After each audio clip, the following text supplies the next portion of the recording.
What'd you watch? It's called Tokyo Vice. Ooh, it's kind of nifty. Tokyo Vice, never even heard. It was actually pretty good. We're going cold open. It's going to have to happen.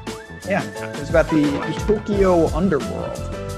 Which is what most people are. Yeah, it was really wild. But sick. That's a story for another time. If you want the goods on the TV shows that I'm watching, you can follow me at Raz DFS. But if you came for the PGA strategy show here at Awesemo, it is that time, Tuesday, 1 p.m. Eastern. I am joined, as I always am, by Eric Lindquist, fresh off his workout at the gym that he posted to Twitter. Now we turn the page to the Wells Fargo Championship. We're going to break down all the strategies, talk about our favorite plays, and get into what we need to do to have a successful week. But how are you feeling after your workout? Looked like you were doing some things. You were jumping over some type of stick. Mm-hmm. I was jumping over a stick. You basically have like these. So you turn the box thing onto like a 40-inch section, and then you put these little 15-inch blocks together, and you put the little pole, and you go back and forth and back and forth. And again, I'm 6'2". I think a lot of people think I'm probably shorter than what I am. The way that I might appear on a screen for things, but. Once upon a time, I was a stick figure who could, go out and dunk. And I held OJ Mayo to 42 one time in an AAU tournament, so I gotta say, held him to 42. He's not even a real person. But yeah, there's guys like that are just built different. But I think I've always been sneaky athletic, and it's nice to, once in a while start to feel better about the progress you're making on things. Worked out every day while my wife was out of town in New York. I was just in my own feelings today, Ben, but thanks for the validation. I appreciate you. Good work. That's what we do here. Thank you. Got to stay fit to give all these fire takes. There is no doubt about it. And we're going to start with one of the best takes at all. Friends at Yahoo said every week, we've been fortunate enough for them to stick with us all year, and we are still running our promotion. You see it on the screen, 1 free month of Awesemo Plus Platinum when you sign up, deposit, and play. Just like anything, you want to diversify. I know you're going to still play on some of the big sites with the millies up top, and that's totally respectable. I do as well. But I also allocate some of my bankroll to Yahoo. They have really soft contests, lower rake, and great pricing in the sense that you can jam some of the stars. So if you're going to go over there, why not take the free month? You can get that for all sports. That's what Platinum means. Use it for the NBA playoffs, use it for the NHL playoffs, and certainly for the PGA. So a lot to do there. We got majors coming up. But the big thing I want to talk about, John Rahm, he was the heavy favorite. He locked it down. Easy game for him. Any thoughts from Mexico in what we saw last week? I'm very, very happy that I basically took last week off for the most part. I played a couple lineups, didn't play any massive volume whatsoever, not even like a neutral amount of volume. It was a nice time to hit the brakes. I felt like John Rahm, you look at plus 350 all week, and, we shouldn't be shocked that the best player in the world or the number 2 player in the world goes out and eviscerates a field like that. That should never be a surprise. But yet I think there's some game theory that you always want to have involved when you're playing DFS. It was something where I was just a tiny bit under the field on him. I thought that was kind of the approach I was going to take for things. I think it's nice to see him get back to winning. If he can dominate fields like that going forward, maybe we can have a little bit more confidence in him going forward. And nice to see the putter just show up to some extent. Like it was existent. There were times and flashes. And if that shows up for him, we know the driving acumen, it's always going to be there.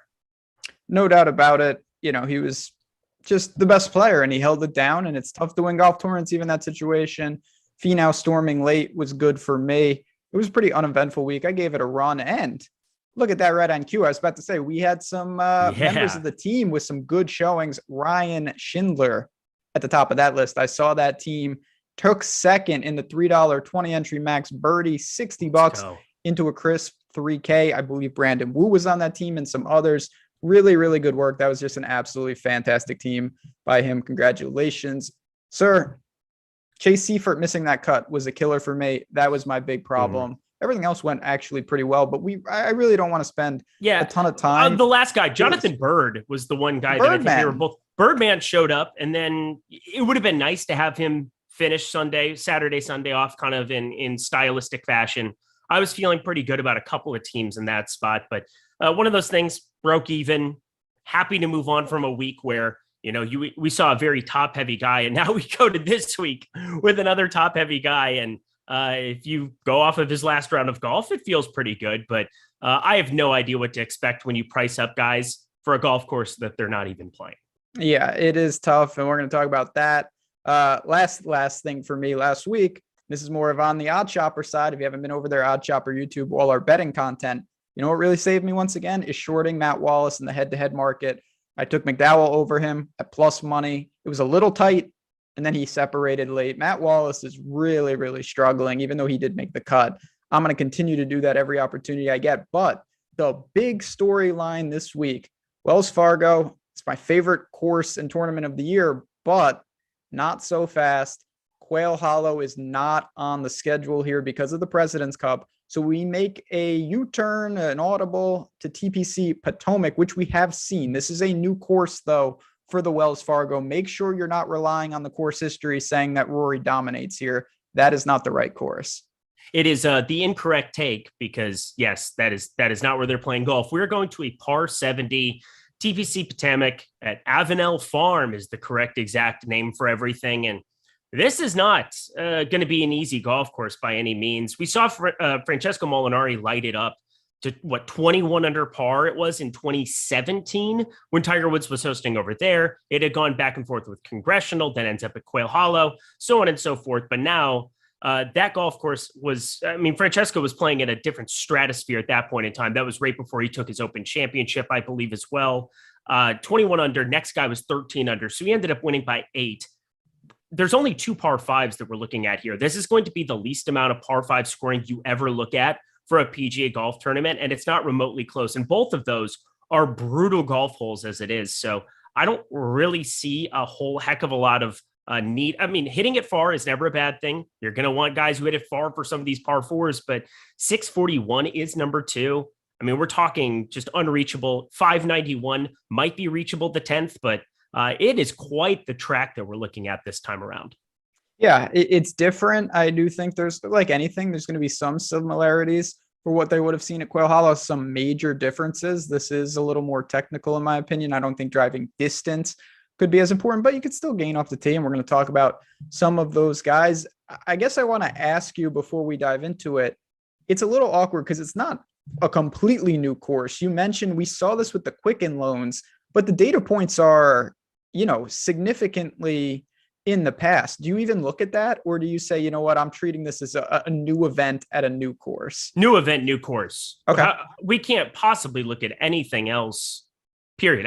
Anytime you change a venue, it'd be like think of all the familiarity with the Quail Hollow situation. I think, 6 years ago too, I don't know exactly how this golf course is going to play relative to 6 years ago. It's 2 years of sample size really for that. Obviously there were PGA Tour tournaments that were held here before, but as I understand it, there was a big remodel headed by Rory Sabatini. Is that real life? I have no idea. Why not? Yeah. He changed his flag. Now he changed his course. This guy, he gets stuff done. Sure. Silver medalist. I guess we got to put some respect on that. Yeah, that guy's a genius because he planned to do that and then he just did it. But I'm with you. I think that if you're down to the felt and you're saying, I can't separate 2 guys, you want to take a quick peek of what they did. Maybe some of them have reps here. Sure. But if you're going to look at 4 rounds 5 years ago and think that that's a catalyst to how the guy performs this week, to me, that's a bit of a stretch. I'm not going to look at that at all. I don't really care.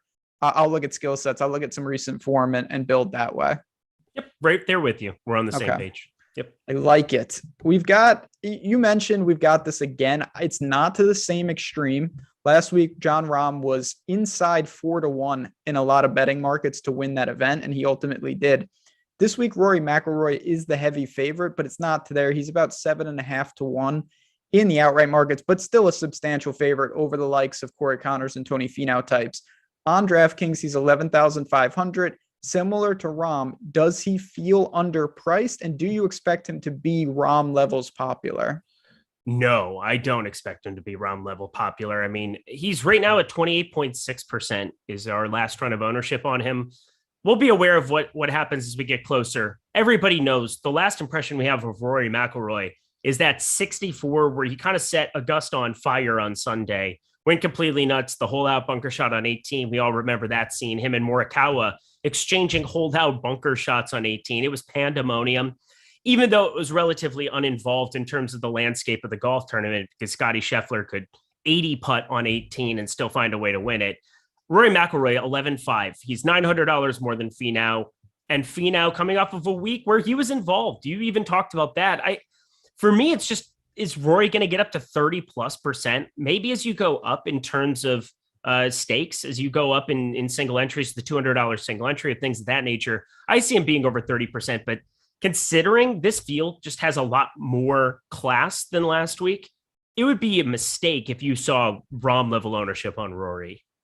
I think there will be some, if you didn't play Rahm last week, you definitely came away thinking like, what am I doing? Why did I overthink that? I think there could be some buyer's remorse in the sense of, let me not, fade that top end guy here. It's a similar situation. A lot of content providers are going to be talking about that. I don't see it the same. I think that Rory is clearly the most likely winner, but I think that this is a lot more tighter in terms of the drop off, even though it is some of the same names. And the next guy up is Tony Finau. He was someone that I bet last week. He never threatened. He was absolutely fantastic tee to green. He was the best player in the field. He could not putt. It was comical how bad it was.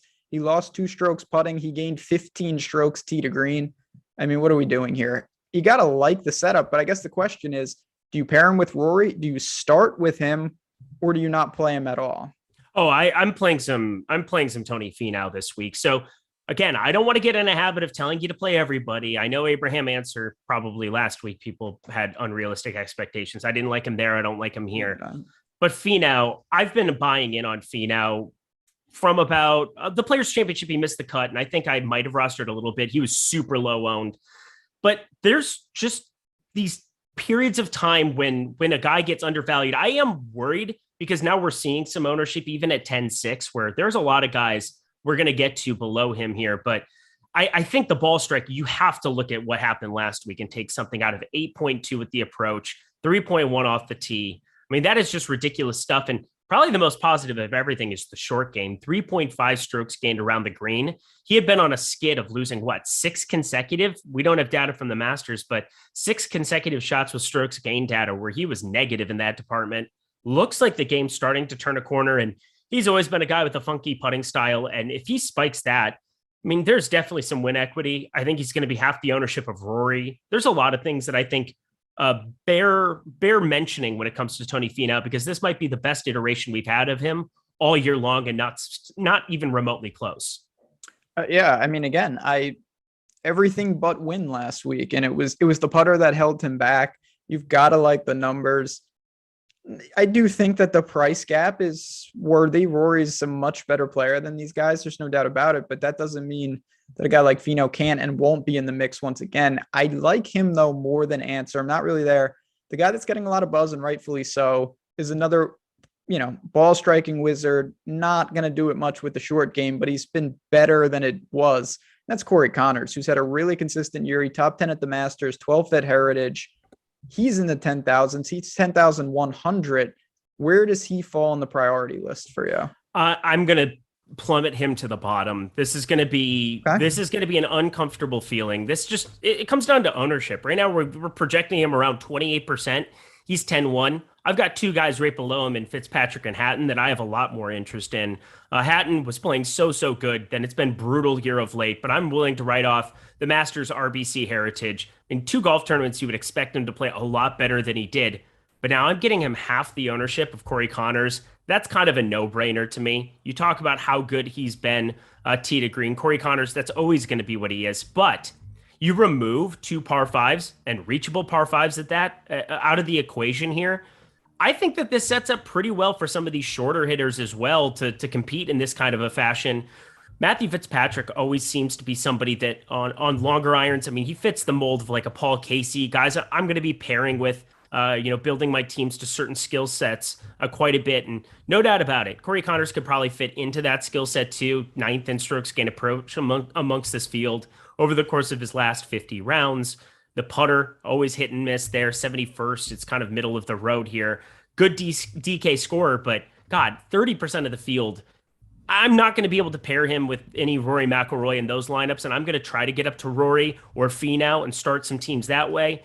Dip down to Fitzpatrick or Hatton, things of that nature if I'm trying to go really, really heavy on these 10K guys. But Corey Connor is just a victim of ownership.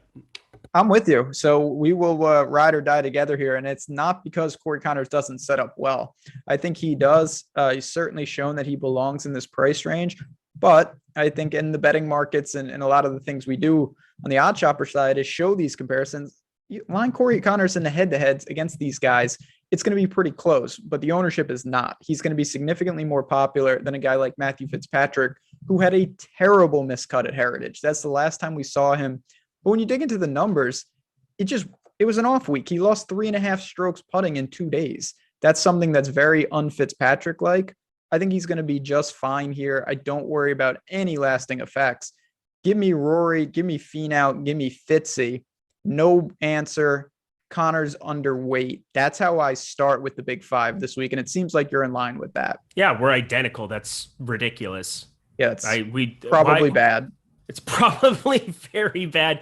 I mean, we're looking, I think what happens when you do shows together quite a bit is you start looking at some of the same data points.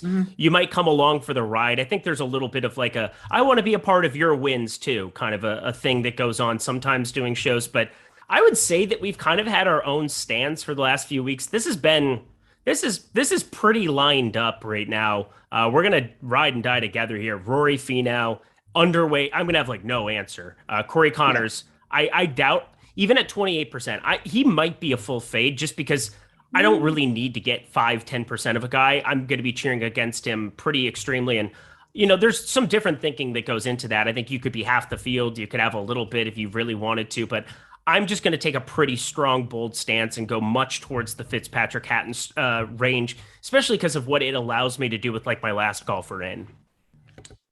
Listen, I like it. Rainy and cold sounds like an Aussie or South African week.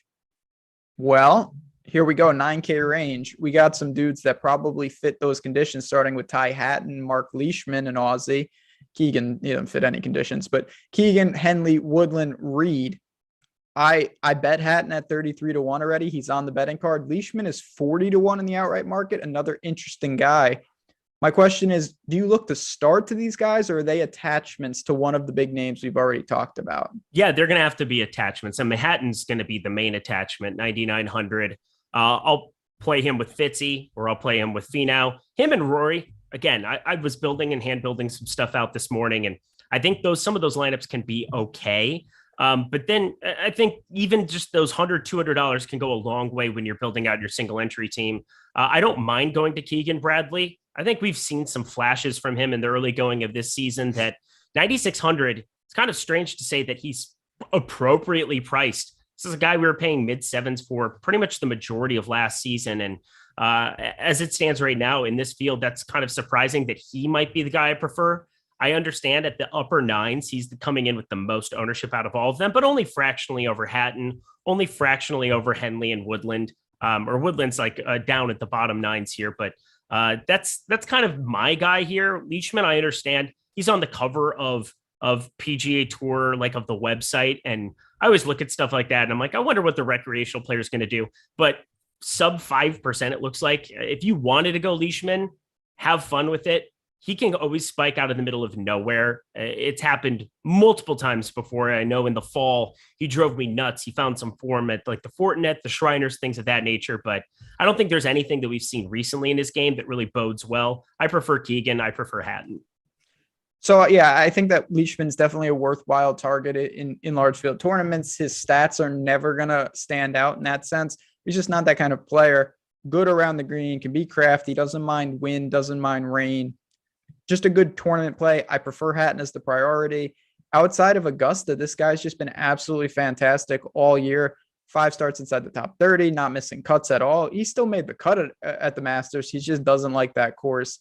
As we saw, Keegan, I don't know, man. I get it. He belongs there. I guess what I would say is when you have a glaring weakness like he does, it limits your replacement point upside because he can't putt. It's easy to make cuts still because his ball striking is so good. And at 7,200, you say, all right, give me the 26th. I can live with that. No problem. when you get into the mid nines, you need a little more from him. I don't know if he can do that unless he gives you something with the putter. It's shown a little signs of positive regression, but I do worry that Keegan puts himself out of it as he does so often.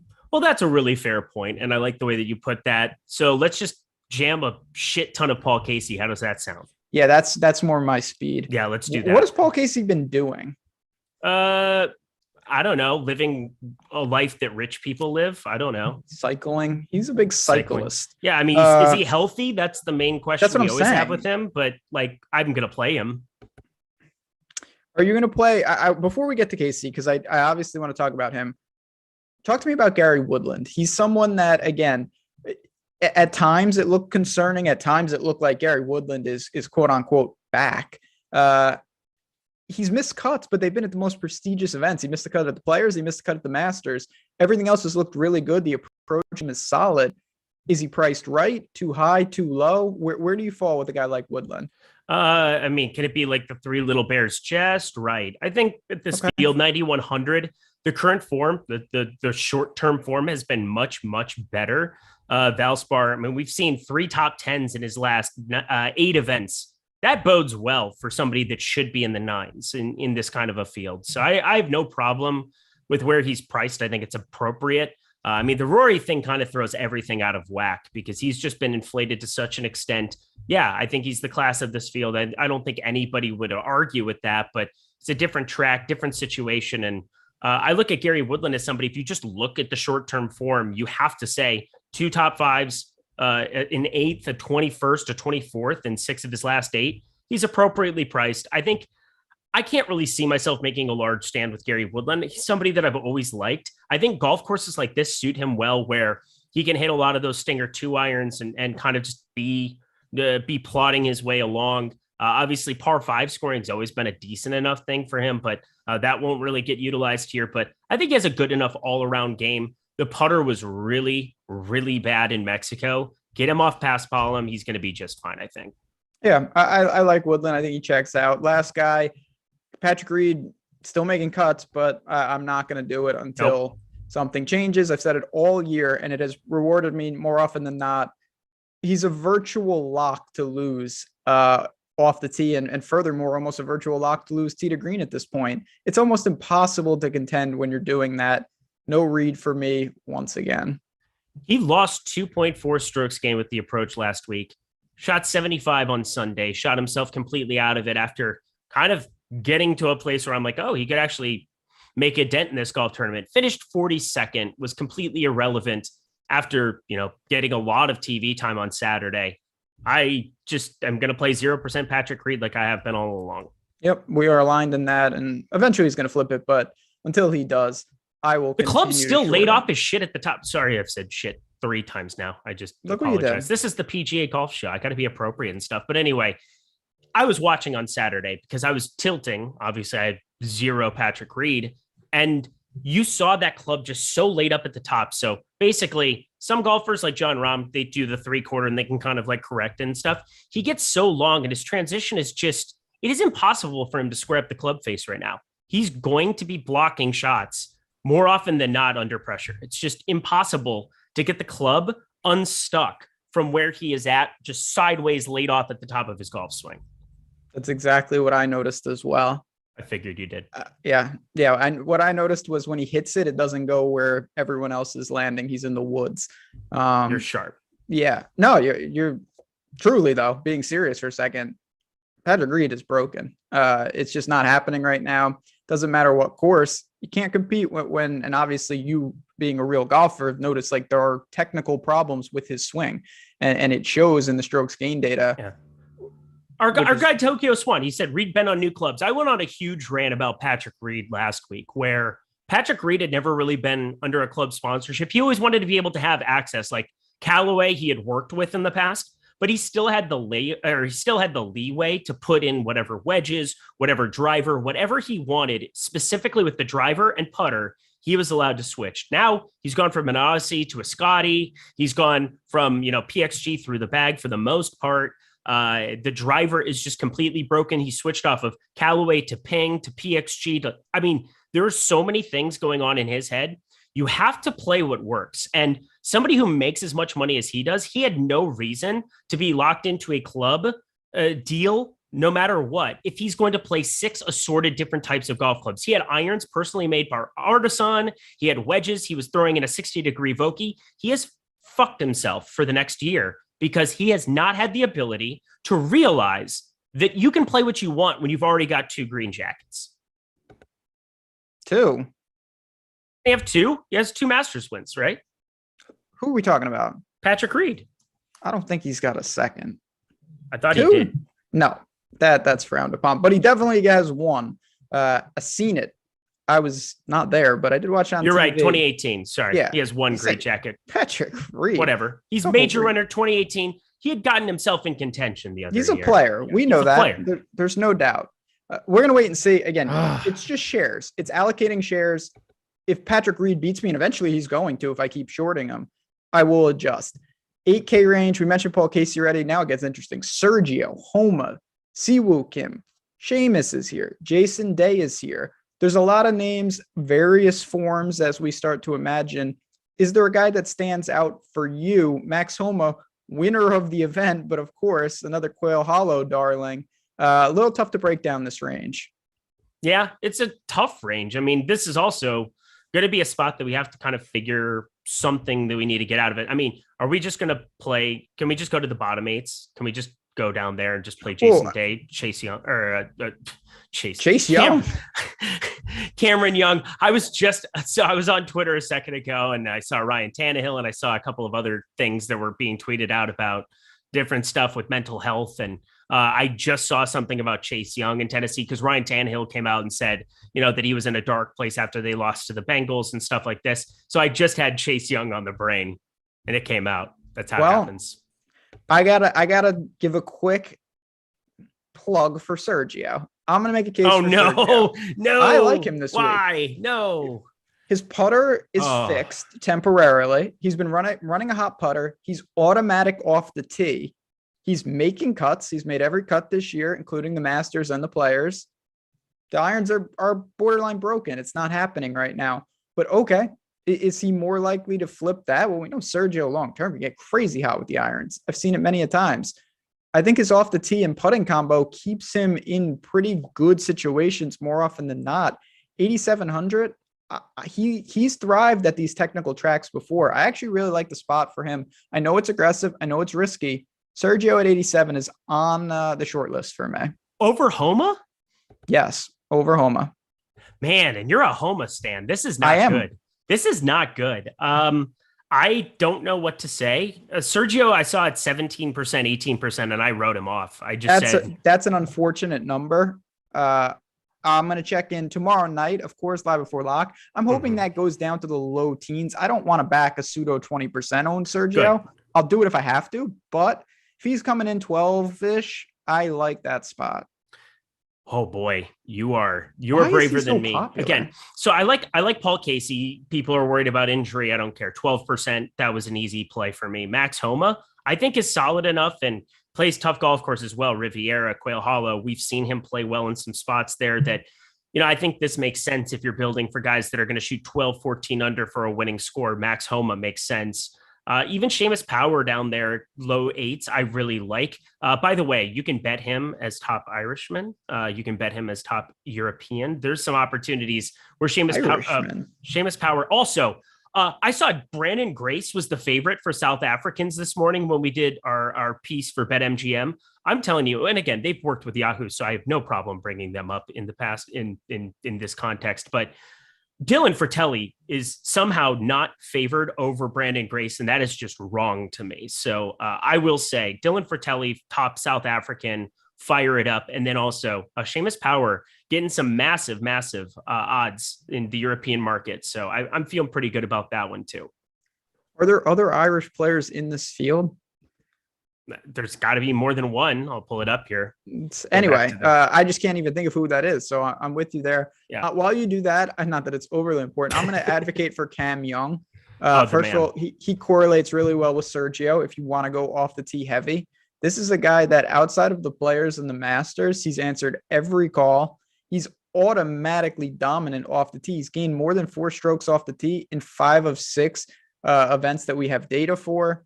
Handled Heritage, handled Honda. I really like the spot for him if you want to go aggressive off the tee there. Price is right at flat 8. I think he's going to be very popular, but I also think that's warranted. Yep, I'm with you. We've been talking about him constantly where he's underpriced compared to, I think he's probably underpriced in this field for how well he's been playing. 8K is pretty incorrect. And he constantly keeps showing up in these spots where we just say, all right, sure, if the field isn't going to accept that he might be very, very good, we should just play a ton of him. RBC, that really worked out. I think the Masters, the Players, he was a rookie for both of those events. We talked about that leading into the RBC. I bet him as an outright there. I bet him top 5. We converted that ticket. Cameron Young, you're just going to keep going to the well on him every single week till people start respecting him, or we realize that he's not that good.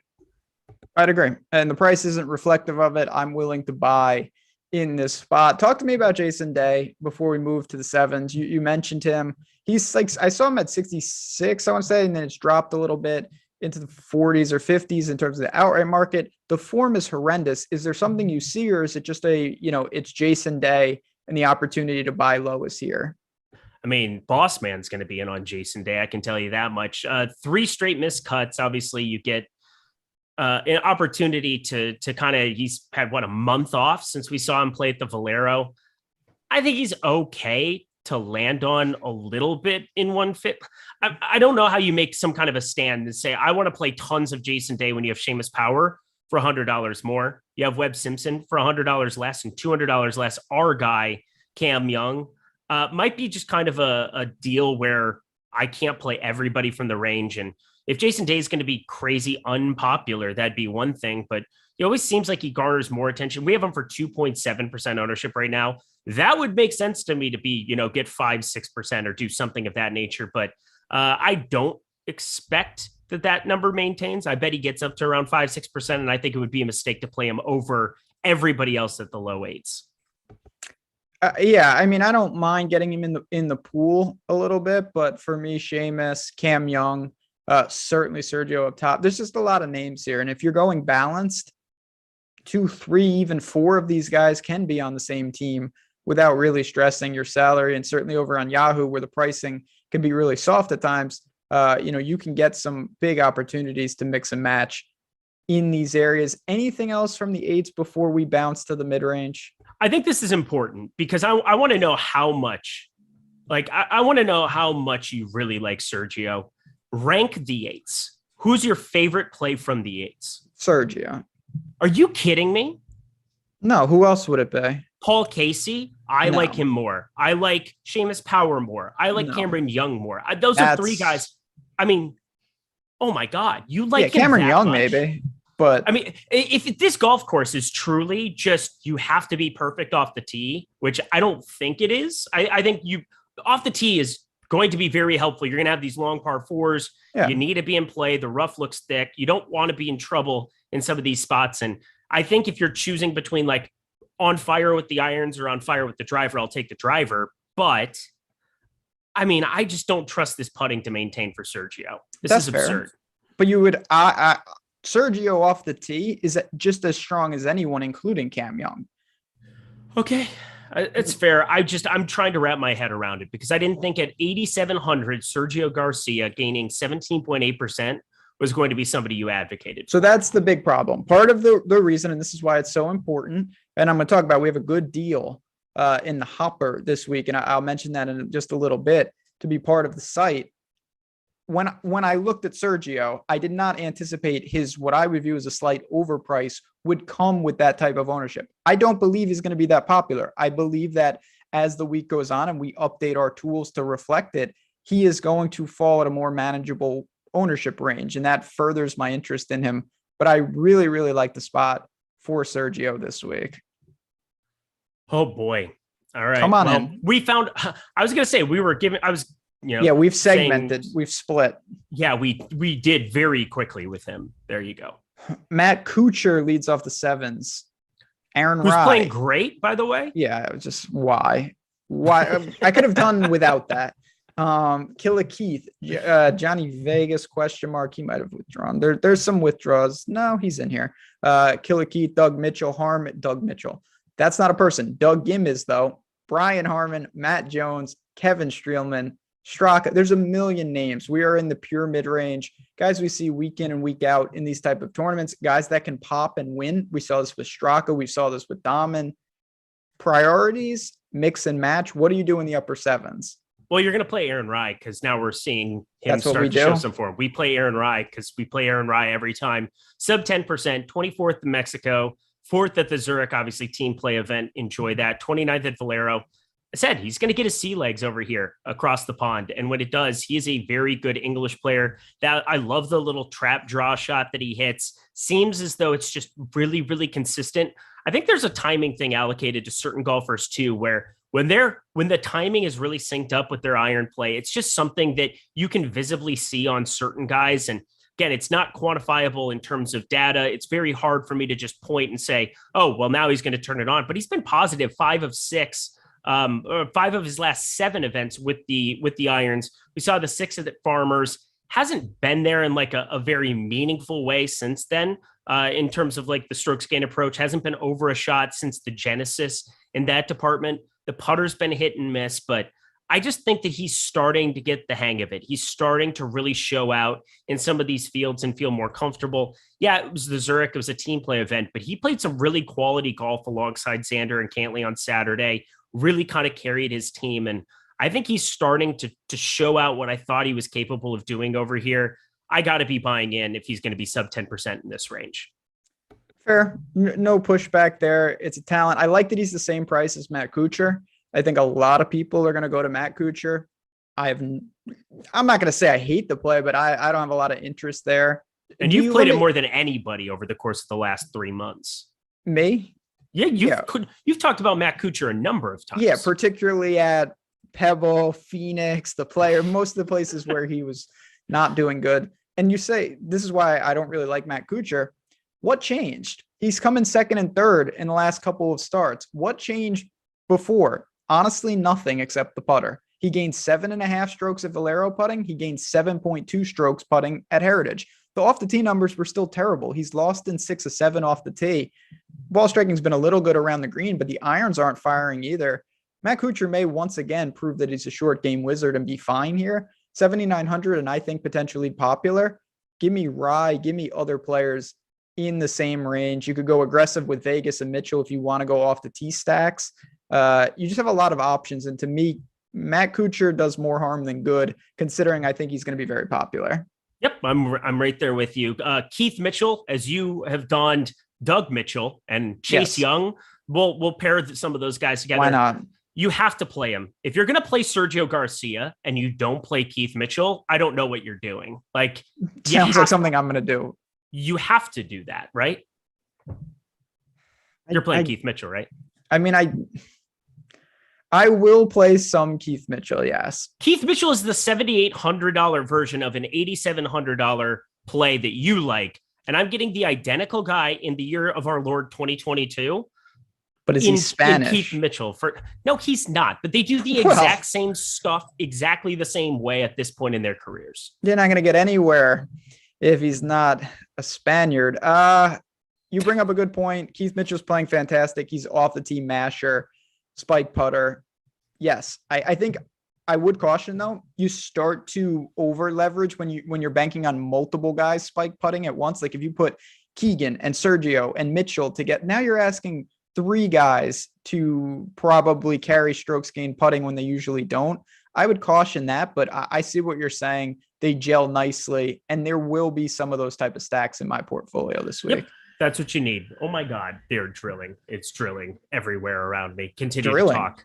Yeah, they've been working on the roof forever. It's amazing how, and maybe this isn't, the audience could say like everything you're saying is lying, but I got leaf blowers, tsunamis, all sorts of things outside my window, and you can't hear it, but no one else does. Yeah, can anybody hear this? No, I don't hear anything. That's incredible. I heard it briefly, and it kind of sounded like someone was getting kidnapped, and there was a loud scream. But we'll believe the drill for now.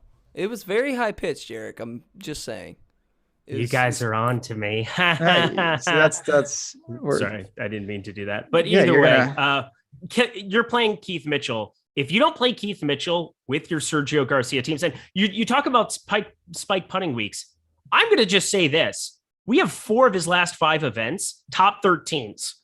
How many other guys have that kind of short-term form, sub 8K? He's only been positive putting 2 of those weeks. Mm-hmm. How you like them apples? Listen, you make it easy. It's an easy case to make for Keith Mitchell. It really is, and it checks out. So it's someone, the price is right. The skill set blends with what I want to do. I think the harder question for me is the next little range. Guys like Lanto, guys like CT Pan, Brandon Wu. We were, on him last week. Really, really good. Roslin leading the charge with Brandon Wu. Gained 6 strokes putting though. But that's what he does. He's a good player. Do you look to these guys? Troy Merritt is in there. Ricky Fowler. Yikes. The true mid-range for the 7s, I think, is wide open this week. I'm going back to Anirban Lahiri down here. This is my guy, 7,400. Last week, he was, I don't know how. He ended up in a lot more of my teams than I was expecting. We talked about him. Obviously, this is Tuesday. There's 2 days. There's ownership, yada, yada, yada. 15th, really nice Sunday finish, 66th there. Obviously, the players. I just look at that tournament, and I feel like when you see somebody who's playing consistent, who's not missing cuts, who's kind of been in a rhythm here, you just kind of ride the wave in a certain extent. I think what happens too is that 1, he's not popular. 2, I don't feel as though he's somebody who's going to go out and completely burn me this week. I mean, we've seen him make a number of cuts now in much more competitive fields. Obviously, the player is the best field you can possibly run into in any tour event. But I just like that he's not very popular in this range. I like that we get guys like Brandon Steele getting a little bit more attention. Russell Knox is getting more attention. I just really like landing on Lahiri. Listen, Lahiri has followed up what I really assumed was an outlier with some decent showings at Valero and in Mexico. So I get it. The irons still freak me out a little bit. He's lost in 6 of 8, but off the tee has been good. His game has turned a little bit of a corner. If that's where you want it to go in the mid 7s, I wouldn't push back. I think for me, guys like Troy Merritt, I'm just always a sucker for this guy. I'm playing him a lot this year, and it's just been really good. He's made 5 straight cuts. The putter carries him week in and week out. But now you can turn to that. Denny McCarthy is here, another all putter guy. I have no issues with going to them. It's just going to be allocated based on my needs for that particular team. I want to ask you specifically, though, Brandon Wu, is it chasing or can we stick with this guy? I think 7,500. What happens is you get the inflated tag, and now we can probably play him and know he's still not going to be popular. So if you feel like this is something that's going to be maintaining, and look, 33rd, 28th, the Zurich team play event, 21st, but 2nd now, I think we've seen enough here in a short-term sample where there's some good data points where he's somebody that's obviously playing well, obviously had some major pedigree coming into it, and sometimes takes a little while to get your bearings. He was still atrocious around the green, and it didn't matter last week. I got to think you get back on a more familiar surface like this. Obviously, the putter has been phenomenal over the course of this last 3-month run. I'm happy to fire up a little bit if he's going to be sub 5%, but not somebody that I'm going to be making as aggressive of a play as I made last week on. Yeah, I think that's fair. I might stick with him a little. Not going to be priority. I was on CT Pan pretty heavily last week across all formats. He was good. I really like the tee to green game. Just couldn't really sustain. He came in 29th. I think it's fine, but again, I got Merritt there, got McCarthy there. I got to say, well, one thing too, please. Scott Stewie Stewart, he's always hanging out in the chat. Yeah, we appreciate you hanging out, Scott. But he's always on Twitter, always posting the screenshots. He's had some really nice wins this year. He normally validates a lot of the things you say when you're on shows, and he went out of his way to let me know that he hates the Killer Keith pick. So See, thought I would just throw it out there. I can't get Keith Mitchell right either. So I'm going to play some. There's no doubt. I am a little nervous about Killer Keith. I'm going to dig into that and report back tomorrow. I want to see how ownership goes. Yep. I want to look at the bottom of the 7s, and then I'm going to talk about our good, fantastic offer. You do not want to miss that. We got a special going on this week. Schwab, Kitayama, Davis, Laird, Martin Laird is a name I want to ask you about. Luke List is here as well. You could land on these guys as your last minute in a balanced build. Where are you looking as we close the door on the sevens? Yeah, we've got like Team Scotland down here at the bottom. You can definitely fire up some of that if you want to get some Martin Laird in your life. Atrocious putter, fits the build of everything you want in your life. The Sergio Garcias, the Killa Keiths, some strong off the tee performances. He's had a couple of, he misses cuts when he's not good off the tee. We'll put it that way. But the iron game has definitely been there in what? He's been positive in every tournament since the Houston Open. Well, since all the way back to the St. Jude last season. That would be August 8th, I'm looking at. Been positive with the irons in all but one event, the Phoenix Open this season. And he found a way to be good around the green and with the putter to finish top 15 there. So he has the ability to kind of mix it up in different ways. I don't mind Martin Laird in the range. I'm really going to be using the Top Golfers tool quite a bit to help me inform quite a bit of my decisions in this range. I think Francesco Molinari is a guy that has some positive leverage. I'd rather click him than Ricky Fowler. Sure, this golf course, he has good juju, but it has more to do with the fact that he's just consistent on some of the harder tracks, has the ability to kind of mix it up when you least expect it. So he's there. Stuart Sink has some positive leverage, even though that's not like a strong tournament for me. But my boys, JT Poston and Bo Hostler hugging each other at 7,100. How do I not like that? Like, I have to enjoy getting these guys sub 3% while I can. Bo Hostler, in terms of like short term, there have been some atrocious missed cuts here. The Zurich, that could not have possibly gone worse, but that's an alternate shot, 74 and 67 round one was just pathetic. The RBC Heritage, whatever. One tournament coming off of Valero where he finished fourth. A little bit of a downer not to get it done Sunday. 72 was never really in the mix towards the end of that golf tournament, but has had a pretty darn good spring compared to what people expected from him. I think he's a pretty good buy when he's going to be unowned. Same thing with Poston. Same thing with the list. We're looking at specifically strong off the tee game. Sure, why not a little bit of Luke List in your life? And dare I say it, the man himself, Taylor Moore. We have to play some Taylor Moore. It's a pretty good range. There's no doubt. I think you're just going to separate it. Like guys like Hostler, you're going to have to take your lumps with these bad missed cuts. That's just how he plays. There's no doubt about it. That doesn't really deter me. We had a couple questions. Russell Knox, I get it, but his short game consistently is killing him. The form is bad at this point. If you wanted to keep on, tee to green, it still checks out, but he's lost in 9 of 10 with the putter. That makes it tough. Nate Lashley, I think, is absolutely fine. He's made 5 of 6 cuts. The numbers are pretty secure. He measures out against the guys in the same range. I think for me, I would put Taylor Moore and Martin Laird ahead of him. He's kind of in the middle of the pack there. Schwab as well. I bet Schwab at 150 to 1 as a YOLO bet. Let's go. Why not? Why not? Why not? Live a little. All right. When it's time for you to say, you know what, I'm going to get inside the ropes. I want to check out this Top Golfers tool. I want to check out this ownership projections. New month to start out May. We are doing a promo. $7 for a full 7 days. So you're going to get the full week of Awesemo Plus Platinum. So that's going to cover you for all the things we're talking about here with the PGA, but it's got the NBA playoffs, the NHL playoffs, F1. You might as well try USFL before the league gets canceled because they don't know what they're doing, but we've got the projections for it. It's an easy money grab. Matt Kajeski does a fantastic job. So the promo code is Luka, Luka for Luka Doncic. He tried last night. The Suns simply do not miss free throws down the stretch. I lost that bet by 0.5 point. So you want to go to awesemo.com/promos, or just when you press join, use that at checkout and you will get the 7 days for $7. It is on the screen. Look at that savings, a massive savings. No reason not to just check it out. Come in for the week. If you say, you know what, I checked out your tools, not for me. Well, at least you now know what's inside the ropes. We're really confident that you're going to enjoy it and you get all the sports, not just PGA, but we're working down to the cheapies. It's pretty ugly. One of the big disappointments for me last week was Adam Svensson. I thought he had no business missing that cut, and he lost strokes across the board. Really don't have an explanation for it. He is 6,900. He leads the range off. You go back to him. There's a couple guys I like, but it's not a target-rich environment either. My favorite bet of the entire week, Adam Svensson plus 600 top Canadian. Corey Connors is minus 135.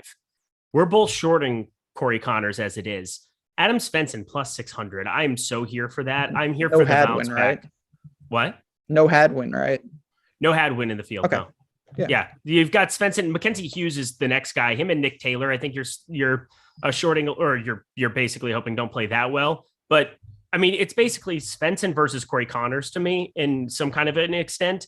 The other guys are just kind of throw-ins. I don't think Drew Nesbitt is showing up anytime soon. Roger Sloan, I didn't even know was Canadian, but that's good to know.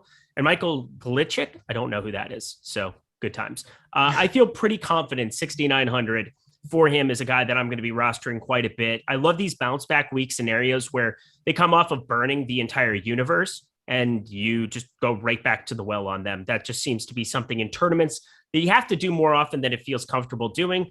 Only 2%, not that hard to get to double digit ownership in that kind of an extent and be kind of good there. It seems like Ryan Armour is going to get a little bit of attention here, but there's going to be no real popular type target. We do have some ads at the bottom sixes we'll talk about here in a second, but I'm curious if there's somebody that's catching your eye. I mean, Sabatini did the remodel on this place. He's 6,700. That might be a complete dart throw out of the middle of nowhere, but I don't know how I possibly get involved with that. I've got one guy to me that is a really interesting target in the sixes. He's playing pretty well. He withdrew last week and now he's back and I don't know the reason. So we'll try to keep an eye out, but I like Kevin Chappell. He's 6,700. He was playing some good golf. He was 15th at Corrales, 18th at Valero. Then he withdraws from the Mexico Open. We don't know why. He's back in the field. I like this course. I like this price. He's made 3 or 4 cuts. Kevin Chappell's a good player. We know he's had the health issues, but I think he's on the upswing. And I don't think a lot of people are going to notice the form because he's kind of out of sight, out of mind after last week pulling out.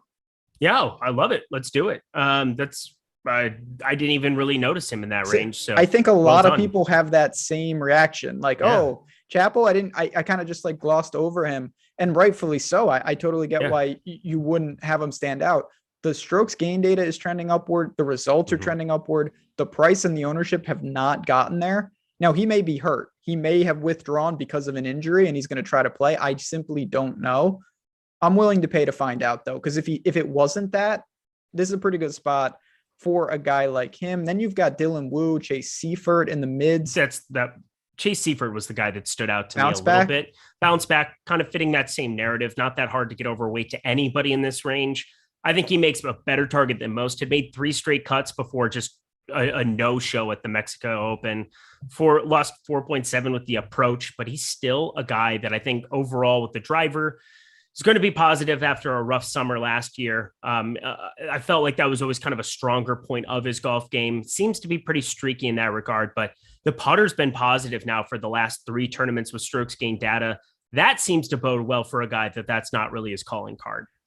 Christopher Burnham, my man. I don't know if this is true, but I hope it is. And it sounds legit. I believe his wife had a new baby. That would be fantastic news. He's ready to go. Chappell back in business. I hope that's the case rather than, he had serious back issues. If he withdrew because of like something with his back, I would be pretty worried. Hopefully it's just that all things are good in the hood. And now we get back to business with Kevin Chappell. So that is good. Thoughts on Wesley Bryan? I'm playing better. Yeah, it's not bad at all. I get it. He's going to leak off the tee. There's nothing you can do about that. You just can't have him. He's in the Reed territory off the tee of just like, it's really bad right now, but I kind of get it. Jonathan Bird, you mentioned that last week. He was he was pretty obvious in the real depths and he followed it up with a 15th. This guy grinds. He gets $100 price bump. Do we just go right back to him if we need it? Yeah. I might be interested in him and Brandon Hagee at the exact same number down here. Brandon Hagee, one of his caddy is one of the best long-term players here in Southern California. Older guy, good friend. You definitely want to be looking at Brandon. So Brandon Hagee, not somebody. If I want to send a text message, I can find out how he's playing. But I mean, we could just kind of look at the data, and that's going to be better than listening to a specific caddy or anything. But Brandon Hagee, he's just one of those guys who's going to gain off the tee. He just is. He bombs, absolutely annihilates the golf ball. Putter's been positive for 3 of the last, the last 3 that we have stroke to gain data. I think him, Jonathan Bird, they do it completely differently, but I think there's some different ways to skin a cat on this golf course. And, you got to be decent off the tee. I think we both have established that there's not going to be a whole lot of par 5 scoring, but lot nicer to be Brandon Haggy hitting it out there a mile and being able to have shorter irons in on some of these tougher par fours. Yeah, Brandon Haggy's an absolute bomber. Salary relief is why you're doing it. But I see that. There are some things to pay up for this week. And there's some other names that have been thrown out. Andrew Novak. Norlander's playing pretty rough. Him and Noren really struggled for Zurich. But if you're talking about a 1%er, I think you can make a case for a lot of these guys. We'll have to see about the tee times, some of the stacks. That's how I'll go about it. The Panda is here. Norman Zhang is back in the field. That's the thing. That's all I got. You're muted. Of course I'm muted. Why wouldn't that happen I to don't me? know No, what you were Norman saying. Jung. Jason Roslin now can just burn money to the gods doing Why not? Norman Maybe John eventually thing. that guy, who knows? He may have found it. Sometimes it takes longer. I'm not paying to find out though. No. David Final Langmuth, thoughts. Aaron Baddeley, Tommy Yeah. Gainey, Drew Don't Nesbitt. do any of that. None of this. Yeah. Any final thoughts here before we bounce on out again? Of course, tomorrow night, live before lock, weather, tee times, updates, ownership, and building lineups. That is what we will be doing. But how do you kind of see yourself on this Tuesday afternoon? I feel pretty good Okay. Tuesday afternoon. I feel better this week than I did last week. That's why I played a little bit lighter last week. And then for the most part, I felt like a lot of the things were pretty darn good. The direction, the way we're looking at the board. I definitely want to build on skill sets on a golf course that we've never actually seen. I want to be able to try to put together some of those teams strong off the tee. Seems to be kind of where we're favoriting. A little bit of a lean for both of us here, but Sergio Garcia, I'm going to have to take a deep dive, look into my soul and figure out what I want to do there because you have freaked me out to no end. 8,700 Sergio Garcia at 20% owned. Oh Lord. We're going to see. Some soul searching will be done at Eric Lindquist at JazzRaz DFS. If you want to ask us random questions on Twitter, that is where you want to go. Again, make sure to get inside the ropes. And if you do, use the promo code Luca. No reason not to take advantage of the things that we've got running. It only lasts for a week, and this is a great time to do it. For me, for Eric, for Tyler behind the glass, and everyone here in the PGA streets, good luck this week. Enjoy the tournament and stay tuned for even more content from PGA to NBA to NHL. We have got you covered. All things here at Awesemo. Good luck. We'll talk to you guys soon.